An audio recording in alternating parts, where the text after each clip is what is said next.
Conceit is a fog that envelops a man's real character beyond his own recognition. It weakens his native ability and strengthens all his inconsistencies. Chapter 9. Decision. The mastery of procrastination. The seventh step toward riches. Analysis of over 25,000 men and women who had experienced failure reveals that lack of decision was near the head of the list of the 31 major causes of failure. Procrastination, the opposite of decision, is a common enemy which practically every person must conquer. You will have an opportunity to test your capacity to reach quick and definite decisions when you finish reading this book and begin to put the principles into action. My analysis of several hundred people who had accumulated fortunes well beyond the $1 million mark disclosed the fact that every one of them had the habit of reaching decisions promptly and of changing these decisions slowly. People who fail to accumulate money, without exception, have the habit of reaching decisions, if at all, very slowly, and of changing these decisions quickly and often. One of Henry Ford's most outstanding qualities was his habit of reaching decisions quickly and definitely and changing them slowly. This quality was so pronounced in Mr. Ford that it gave him the reputation of being obstinate. It was this quality that prompted Mr. Ford to continue to manufacture his famous Model T, the world's ugliest car, when all of his advisors and many of the purchasers of the car were urging him to change it. Perhaps Mr. Ford delayed too long in making the change, but the other side of the story is that Mr. Ford's firmness of decision yielded a huge fortune before the change in model became necessary. Some say that Mr. Ford's definiteness of decision was just obstinacy, but even this quality is preferable to slowness in reaching decisions and quickness in changing them. Editor's comments. Henry Ford's consistency extended also to the color of the Model T, 15 million of which in 19 years of production from 1908 to 1927 were made only in black and with little change in the design. Shortly after its introduction, Napoleon Hill met with Ford to talk about the principles of success. According to Hill, in Michael Ritt's biography of Napoleon Hill, A Lifetime of Riches, Henry Ford was cold, indifferent, unenthusiastic, and spoke only when forced to, unless he was talking about his car. Early on, few people other than Carnegie could foresee the success Ford would achieve, which Hill later attributed to Ford's self-control and concentrated effort. At Hill's first meeting with him in 1911, Ford was interested only in talking about the Model T. After Ford took him for a spin around the factory, Hill bought one for $680. This is the end of the editor's comments. Making your own decisions. The majority of people who fail to accumulate the money they need are generally easily influenced by the opinions of others. They permit gossip, rumors, other people's opinions, and the news reporters to do their thinking for them. Opinions are the cheapest commodities on earth. Everyone has a flock of opinions they are ready to tell anyone who will listen. If you are too influenced by other people's opinions when you reach decisions, you will not succeed in any undertaking, much less in that of transmuting your own desire into money. If you are influenced by the opinions of others, you will have no desire of your own. Keep your own counsel. Rely on yourself to reach your own decisions when you begin to put these principles into practice, and follow through on your decisions. Take no one into your confidence except the members of your mastermind group, and be very sure that you choose for your group only those who will be in complete sympathy and harmony with your purpose. Close friends and relatives, while not meaning to do so, often handicap one through opinions. And for some reason, even friends often seem to think that ridiculing you and your plans is funny. Thousands of men and women carry inferiority complexes with them all through life because some well-meaning but ignorant person destroyed their confidence through opinions or ridicule. You have a brain and mind of your own. Use it, and reach your own decisions. If you need facts or information from others to help you reach decisions, acquire the facts or information you need quietly, without disclosing your purpose. It is characteristic of people who have a smattering of knowledge to try to give the impression that they know more than they do. Such people generally do too much talking and too little listening. Keep your eyes and ears open and your mouth closed if you wish to acquire the habit of prompt decision. Those who talk too much do little else. If you talk more than you listen, you may miss some important piece of knowledge that might have been very useful to you. By talking too much, you may also disclose your plans and purposes to people who will take great delight in defeating you because they envy you. Remember, every time you open your mouth in the presence of a person who really has knowledge, you tip your hand and show that person your exact stock of knowledge, or you tip your hand to your lack of it. The mark of genuine wisdom is modesty and silence. Keep in mind that every person is, like you, seeking the opportunity to accumulate money. If you talk about your plans too freely, you may be surprised when you learn that some other person has beat you to it by using the plans you bragged about. Let one of your first decisions be to keep a closed mouth and open ears and eyes. As a reminder to yourself, copy the following epigram in large letters and place it where you will see it daily. Tell the world what you intend to do, but first, show it. This is the equivalent of saying that deeds and not words are what count most. The value of decisions depends upon the courage required to render them. The great decisions that served as the foundation of civilization were reached by assuming great risks, which often meant the chance of death. Lincoln's decision to issue his famous Proclamation of Emancipation, which gave freedom to African Americans, was rendered with full understanding that his act would turn thousands of friends and political supporters against him. When the rulers of Athens gave Socrates the choice of disclaiming his teachings or being sentenced to death, Socrates' decision to drink the cup of poison, rather than compromise in his personal belief, was a decision of courage. It turned time ahead 1,000 years and gave to people then unborn the right to freedom of thought and of speech. 56. Who risked the gallows?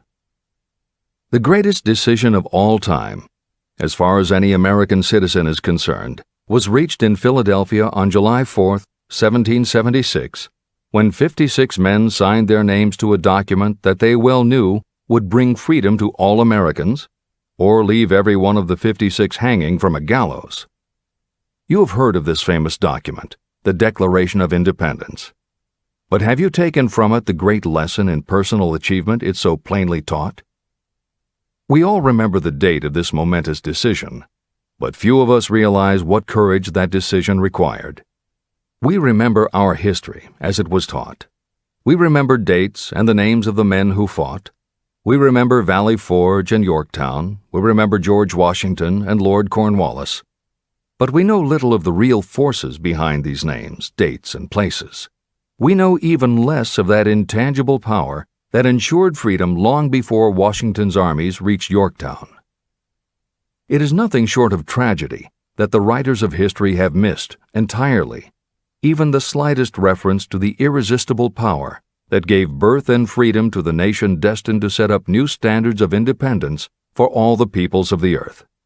I say it is a tragedy because it is the same power that must be used by every individual who overcomes the difficulties of life and forces life to pay the price asked. Let us briefly review the events that gave birth to this power. The story begins with an incident in Boston on March 5, 1770. British soldiers were patrolling the streets, openly threatening the citizens by their presence. The colonists resented armed men marching in their midst. They began to express their resentment openly, hurling stones as well as epithets at the marching soldiers, until the commanding officer gave orders. Fix bayonets, charge. The battle was on. It resulted in the death and injury of many. The incident aroused such resentment that the Provincial Assembly, made up of prominent colonists, called a meeting for the purpose of taking definite action. Two of the members of that assembly were John Hancock and Samuel Adams. They spoke up courageously and declared that a move must be made to eject all British soldiers from Boston. Remember this: a decision, in the minds of two men, might properly be called the beginning of the freedom that we of the United States now enjoy. Remember, too, that the decision of these two men called for faith and courage because it was dangerous. Before the assembly adjourned, Samuel Adams was appointed to call on Hutchinson, the governor of the province, and demand the withdrawal of the British troops. The request was granted, and the troops were removed from Boston, but the incident was not closed. It had caused a situation that was destined to change the entire trend of civilization. Richard Henry Lee became an important factor in this story because he and Samuel Adams corresponded frequently, sharing freely their fears and their hopes concerning the welfare of the people of their provinces. From this practice, Adams conceived the idea that a mutual exchange of letters between the 13 colonies might help to bring about the coordination of efforts so badly needed in connection with the solution of their problems. In March of 1772, 2 years after the clash with the soldiers in Boston, Adams presented this idea to the Assembly. He made a motion that a correspondence committee be established among the colonies, with definitely appointed correspondents in each colony, for the purpose of friendly cooperation for the betterment of the colonies of British America. It was the beginning of the organization of the far-flung power destined to give freedom to you and to me. A mastermind group had already been organized. It consisted of Adams, Lee, and Hancock. The Committee of Correspondence was organized. The citizens of the colonies had been waging disorganized warfare against the British soldiers through incidents similar to the Boston riot, but nothing of benefit had been accomplished. Their individual grievances had not been consolidated under one mastermind. No group of individuals had put their hearts, minds, souls, and bodies together in one definite decision to settle their difficulty with the British once and for all, until Adams, Hancock, and Lee got together. Meanwhile, the British were not idle. They too were doing some planning and masterminding, and they had the advantage of having behind them money and organized soldiery. A decision that changed history. The Crown appointed Gage to supplant Hutchinson as the governor of Massachusetts. One of the new governor's first acts was to send a messenger to call on Samuel Adams for the purpose of endeavoring to stop his opposition by fear. You will best understand the spirit of what happened from this quotation of the conversation between Colonel Fenton, the messenger sent by Gage, and Adams. Colonel Fenton: I have been authorized by Governor Gage to assure you, Mr. Adams, that the governor has been empowered to confer upon you such benefits as would be satisfactory, an obvious endeavor to win Adams by promise of bribing him, upon the condition that you engage to cease in your opposition to the measures of the government. It is the governor's advice to you, sir, not to incur the further displeasure of His Majesty. Your conduct has been such as makes you liable to penalties of an act of Henry VIII, by which persons can be sent to England for trial for treason or misprision of treason at the discretion of a governor of a province. But by changing your political course, you will not only receive great personal advantages, but you will make your peace with the king. Samuel Adams had the choice of two decisions. He could cease his opposition and receive personal bribes, or he could continue and run the risk of being hanged. Clearly, the time had come when Adams was forced to reach, instantly, a decision that could have cost his life. Adams insisted upon Colonel Fenton's word of honor that the colonel would deliver to the governor the answer exactly as Adams would give it to him. Adams' answer: Then you may tell Governor Gage that I trust I have long since made my peace with the King of Kings. No personal consideration shall induce me to abandon the righteous cause of my country. And tell Governor Gage it is the advice of Samuel Adams to him no longer to insult the feelings of an exasperated people.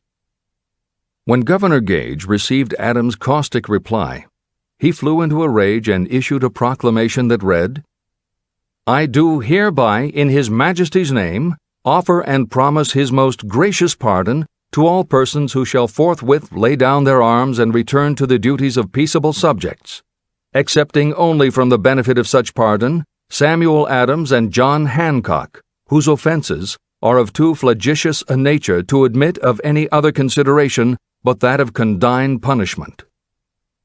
Adams and Hancock were on the spot. The threat of the irate governor forced the two men to reach another decision, equally as dangerous. They hurriedly called a secret meeting of their staunchest followers. After the meeting had been called to order, Adams locked the door, placed the key in his pocket, and informed all present that it was imperative that a Congress of the colonists be organized, and that no man should leave the room until the decision for such a Congress had been reached. Great excitement followed. Some weighed the possible consequences of such radicalism. Some expressed grave doubt as to the wisdom of so definite a decision in defiance of the Crown. Locked in that room were two men immune to fear, blind to the possibility of failure, Hancock and Adams. Through the influence of their minds, the others were induced to agree that, through the Correspondence Committee, arrangement should be made for a meeting of the First Continental Congress to be held in Philadelphia, September 5, 1774. Remember this date. It is more important than July 4, 1776. If there had been no decision to hold a Continental Congress, there could have been no signing of the Declaration of Independence. Before the first meeting of the new Congress, another leader, in a different section of the country, was deep in the throes of publishing a summary view of the rights of British America. He was Thomas Jefferson, of the province of Virginia, whose relationship to Lord Dunmore, representative of the Crown in Virginia, was as strained as that of Hancock's and Adams with their governor. Shortly after his famous Summary of Rights was published, Jefferson was informed that he was subject to prosecution for high treason against His Majesty's government. Inspired by the threat, one of Jefferson's colleagues, Patrick Henry, boldly spoke his mind, concluding his remarks with a sentence that shall remain forever a classic. If this be treason, then make the most of it. It was such men as these who, without power, without authority, without military strength, without money, sat in solemn consideration of the destiny of the colonies, beginning at the opening of the First Continental Congress and continuing at intervals for 2 years, until on June 7th, 1776, Richard Henry Lee arose, addressed the chair, and to the startled assembly made this motion. Gentlemen, I make the motion that these united colonies are, and of right ought to be, free and independent states, that they be absolved from all allegiance to the British Crown, and that all political connection between them and the state of Great Britain is, and ought to be, totally dissolved. The most momentous decision ever placed on paper. Lee's astounding motion was discussed fervently and at such length that he began to lose patience. Finally, after days of argument, he again took the floor and declared in a clear, firm voice, "Mr. President, we have discussed this issue for days. It is the only course for us to follow. Why then, sir, do we longer delay? Why still deliberate? Let this happy day give birth to an American republic. Let her arise, not to devastate and to conquer, but to reestablish the reign of peace and of law." Before his motion was finally voted upon, Lee was called back to Virginia because of serious family illness. But before leaving, he placed his cause in the hands of his friend, Thomas Jefferson, who promised to fight until favorable action was taken. Shortly thereafter, the President of the Congress, Hancock, appointed Jefferson as chairman of a committee to draw up a Declaration of Independence. Long and hard the committee labored on a document that would mean, when accepted by the Congress, that every man who signed it would be signing his own death warrant should the colonies lose in the fight with Great Britain that was sure to follow. The document was drawn, and on June 28th, the original draft was read before the Congress. For several days it was discussed, altered, and made ready. On July 4, 1776, Thomas Jefferson stood before the Assembly and fearlessly read the most momentous decision ever placed on paper. When in the course of human events it becomes necessary for one people to dissolve the political bands which have connected them with another, and to assume among the powers of the earth the separate and equal station to which the laws of nature and of nature's God entitled them, a decent respect to the opinions of mankind requires that they should declare the causes which impel them to the separation. When Jefferson finished, the document was voted upon, accepted, and signed by the 56 men, every one staking his own life upon his decision to write his name. By that decision came into existence a nation destined to bring to mankind forever the privilege of making decisions. Analyze the events that led to the Declaration of Independence, and be convinced that this nation, which now holds a position of commanding respect and power among all nations of the world, was born of a decision created by a mastermind consisting of 56 men. Note well the fact that it was their decision that ensured the success of Washington's armies, because the spirit of that decision was in the heart of every soldier who fought with him, and served as a spiritual power which recognizes no such thing as failure. Note also, with great personal benefit, that the power that gave this nation its freedom is the same power that must be used by every individual who becomes self-determining. This power is made up of the principles described in this book. It will not be difficult to detect, in the story of the Declaration of Independence, at least 6 of these principles: desire, decision, faith, persistence, the mastermind, and organized planning.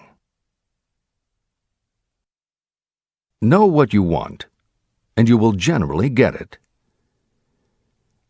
Throughout this philosophy, you'll find the suggestion that thought, backed by strong desire, will transmute itself into its physical equivalent. The story of the founding of America and the story of the organization of the United States Steel Corporation are perfect examples of the method by which thought makes this astounding transformation. In your search for the secret of the method, do not look for a miracle, because you will not find it.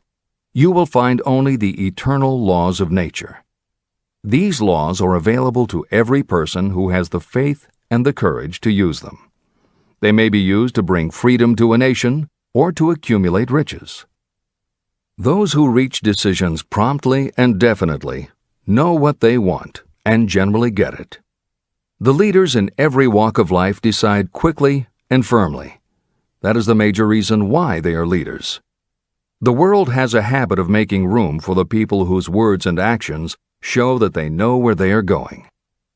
Indecision is a habit that usually begins when a person is young. It becomes more and more of a habit as the youth goes through grade school, high school, and even through college without definiteness of purpose. The habit of indecision goes with the student into the occupation he or she chooses. Generally, a young person just out of school seeks any job that can be found. Young people take the first job they can find because they have fallen into the habit of indecision. The vast majority of people working today are in the positions they hold because they lack the definiteness of decision to plan a definite position and the knowledge of how to choose an employer. Definiteness of decision always requires courage, sometimes very great courage. The 56 men who signed the Declaration of Independence staked their lives on the decision to affix their signatures to that document. The person who reaches a definite decision to go after a specific job and make life pay the price he or she asks does not stake his or her life on that decision. They stake their economic freedom. Financial independence, riches, and desirable business positions are not within reach of the person who neglects or refuses to expect, plan, and demand these things. The person who desires riches in the same spirit that Samuel Adams desired freedom for the colonies is sure to accumulate wealth.